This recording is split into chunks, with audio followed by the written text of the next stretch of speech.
नमस्कार, आप देख रहे हैं ऑनलाइन न्यूज इंडिया और मैं हूं आपके साथ मुनमुन रहमान। दोस्तों, एक तरफ तो भारतीय जनता पार्टी ने गुजरात में बहुमत का आंकड़ा पार करके अपनी ही सरकार का रिकॉर्ड तोड़कर सरकार बना ली है, लेकिन हिमाचल प्रदेश में वहीं दूसरी तरफ उसको झटका भी लगा है। सत्ता से बेदखल कर दिया कांग्रेस ने और कांग्रेस ने जो है वहां पर बहुमत का आंकड़ा पार करके सरकार बना ली। अब हिमाचल के बाद भारतीय जनता पार्टी को यही डर मध्य प्रदेश में भी सता रहा है।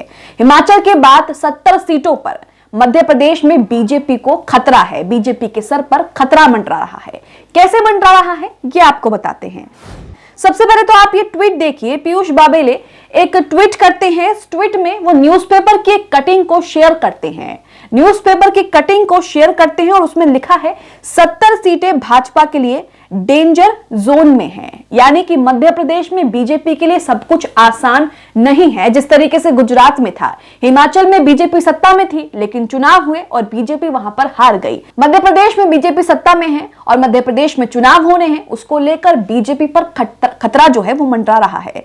पीयूष बाबेले यहां पर ट्वीट करते हैं, हिमाचल के बाद मध्य प्रदेश से भी रुझान आने लगे हैं। यानी कि हिमाचल के बाद भारतीय जनता पार्टी के लिए मध्य प्रदेश से भी रुझान आने लगे हैं और रुझान बीजेपी के पक्ष में नहीं दिख रहे हैं। न्यूज़पेपर की यहां पर कटिंग उन्होंने शेयर की है, एक्सप्रेस न्यूज है और देखिए किस तरीके से यहां पर हेडलाइन है। हेडलाइन में लिखा है 70 सीटें भाजपा के लिए डेंजर जोन में। यानी कि 70 सीटों पर भारतीय जनता पार्टी की 70 सीटों पर मध्य प्रदेश में खतरा मंडरा रहा है। तो यहां पर भारतीय जनता पार्टी के लिए मध्य प्रदेश में सब कुछ आसान नहीं होने वाला है। वहीं लगातार ये खबरें आ रही हैं कि भारतीय जनता पार्टी जो है वो किस तरीके से मॉडल जो है मध्य प्रदेश में चुनाव लड़ने का वो बिल्कुल चेंज कर रही है, अपनी नीतियों में सुधार कर रही है। और वहां पर भी गुजरात में जिस तरीके से नए उम्मीदवारों पर टिकट काटे गए, वैसे ही मध्य प्रदेश में भी नए उम्मीदवारों के टिकट काटे जाएंगे। इस तरह की खबरें भी आ रही हैं।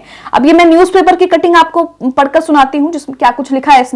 इसमें लिखा है 2020 में कांग्रेस के विधायकों के बागी होने के बाद सत्ता में आई भाजपा की स्थिति अभी भी 2018 जैसी है।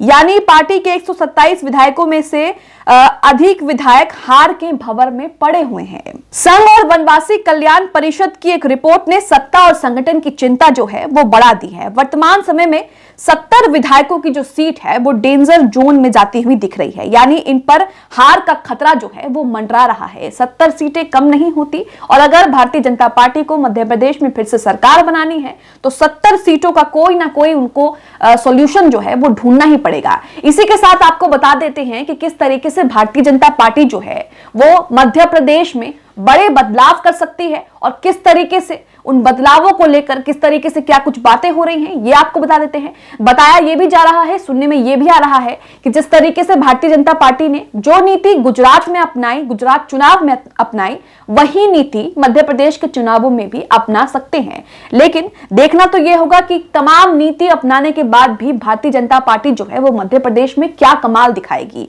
इसी के साथ खबर देखिए। खबर में लिखा है, ये एनडीटीवी की खबर है और खबर में लिखा है, क्या मध्य प्रदेश विधानसभा चुनाव में बीजेपी लागू करेगी गुजरात फॉर्मूला, सरकार की बड़ी सर्जरी एकमात्र विकल्प। अब यहां पर भारतीय जनता पार्टी किस तरह की सर्जरी करने जा रही है और गुजरात मॉडल मध्य प्रदेश में किस तरीके से अपनाएगी ये आपको बता देते हैं। इस खबर में लिखा है, सूत्रों के मुताबिक सत्ता, संगठन और इंटेलिजेंस के सर्वे से बीजेपी के माथे पर परेशानी झलक रही है। अगले विधानसभा चुनाव में प्रदेश में 18 साल की एंटी इनकम्बेंसी से बड़ा नुकसान हो सकता है।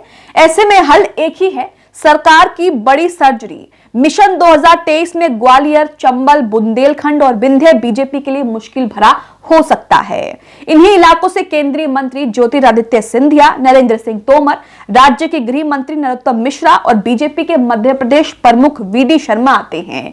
सूत्रों की माने तो हालिया सर्वे रिपोर्ट्स को ध्यान में रखते हुए पार्टी के रणनीतिकार मध्य प्रदेश में बड़े फेरबदल और सर्जरी पर विचार कर सकते हैं, जिसमें कई मंत्रियों, विधायकों के टिकट पर कैंची जो है वो चल सकती है।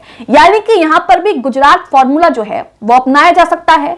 जो विधायक हैं, पुराने मंत्री हैं, उनके टिकट पर कैंची चल सकती है और नए उम्मीदवारों को यहां पर जो है मौका मिल सकता है। लेकिन दोस्तों यहां पर यह भी नहीं भूलना चाहिए कि जिस तरीके से हिमाचल प्रदेश में हुआ, गुजरात में हुआ कि किस तरीके से पार्टी ने जब पुराने मंत्री विधायकों के टिकट काट दिए, नए उम्मीदवारों को मैदान में उतारा, तो बगावत जो है वहां पर देखने को मिली। और हिमाचल चुनाव में जिस तरीके से बीजेपी हारी है, वहां यह भी कह सकते हैं कि जिस तरीके से बगावत हुई भारतीय जनता पार्टी में, जिस तरीके से बागी नेताओं ने, बागी उम्मीदवारों ने निर्दलीय चुनाव लड़ने की घोषणा कर दी, बीजेपी को टाटा बाय बाय कर दिया, उसका भी एक खामियाजा जो है बीजेपी को हिमाचल में भुगतना पड़ा। अब बीजेपी मध्य प्रदेश में भी यही करने जा रही है। ऐसा कहा जा रहा है कि बीजेपी जो है वो बड़ी सर्जरी कर सकती है और एक यही विकल्प जो है भारतीय जनता पार्टी के पास बताया जा रहा है। लेकिन जिस तरीके से भारतीय जनता पार्टी, ये भी नहीं भूलना चाहिए कि जिस तरीके से उनको बगावत के लिए भी पहले से तैयार रहना चाहिए। इसी के साथ इस खबर में आगे लिखा है, इसे लेकर बीजेपी नेता कैलाश विजयवर्गीय ने कहा है कि मध्य प्रदेश नहीं सारे देश में लागू होगा ये गुजरात फॉर्मूला। इस देश में गुजरात एक आइडियल स्टेट हो गया है, वहां हर 5 साल में बीजेपी के लिए वोट प्रतिशत बढ़ा है। बीजेपी विधायक नारायण त्रिपाठी ने पार्टी के राष्ट्रीय अध्यक्ष जेपी नड्डा को पत्र लिखकर गुजरात की तर्ज पर शिवराज सिंह चौहान के नेतृत्व वाली सरकार और वीडी शर्मा के नेतृत्व वाले राज्य संगठन दोनों में बदलाव करने की मांग की है। खत को लेकर मध्य प्रदेश के गृह मंत्री नरोत्तम मिश्रा ने कहा कि हर राज्य में स्थिति अलग है, मध्य प्रदेश में अभी ऐसा कुछ नहीं हुआ है। इसी के साथ सूत्रों की माने तो गुजरात के उलट मध्य प्रदेश में सर्जरी राज्य के पार्टी संगठन बड़े फेरबदल के साथ शुरू हो सकती है और राज्य सरकार में 4 खाली पदों को भरने के साथ अहम बदलाव हो सकते हैं। यानी कि भारतीय जनता पार्टी जो है यहां पर मध्य प्रदेश में बड़े फेरबदल कर सकती है और ये साफ साफ जो है दर्शाता है कि भारतीय जनता पार्टी के माथे पर जो है चिंता देखी जा सकती है, क्योंकि हिमाचल में हार चुकी है, दिल्ली एमसीडी के चुनाव भी हारी, सिर्फ गुजरात में जीती और अब मध्य प्रदेश में चुनाव होने वाले हैं। मध्य प्रदेश में क्या कुछ होगा, भारतीय जनता पार्टी जो है उनकी टेंशन बढ़ गई है। खबर में आगे लिखा है, संगठन के साथ सरकार में भी बदलाव होंगे जिसमें कई युवा चेहरे, खासकर विंध्य के नेताओं को वरीयता मिलेगी। अनुसूचित जाति और अनुसूचित जनजाति के विधायकों को मंत्रिमंडल में शामिल किया जाएगा। विधायकों को मंत्रिमंडल में शामिल किया जाएगा जिससे जाति, उम्र और क्षेत्र को साधा जा सके।